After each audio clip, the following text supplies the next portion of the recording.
মুন্সিগঞ্জের শ্রীনগরের বাঘরা এলাকায় অস্ত্রসহ সন্ত্রাসী বিকাশ গ্রুপের ৩ সদস্যকে গ্রেফতার করেছে পুলিশ।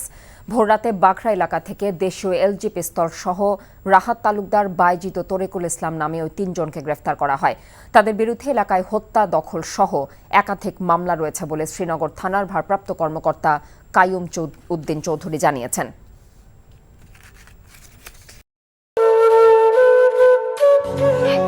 বাজে কথা বলবেন। আপনি কি বলতে চাচ্ছেন? এই চাঁদনি আপনার গায়ে এসে পড়েছে? আজে বাজে লোক কোথাকার। তোমার নাম তো উজান চৌধুরী, কিন্তু আপনি কে? আমারে তোমার চেনার কথা না, তোমার দাদার আমলের মানুষ। আমার নাম সাজবাতি। চাঁদনি, আবার কবে দেখা হবে? আমি ওসমান। তুমি এত দেরি করে এলে কেন? আমি তো এই ফার্স্ট টাইম এখানে এলাম। আমি তোকে অনেক বছর ধরে খুঁজে বেড়াচ্ছি।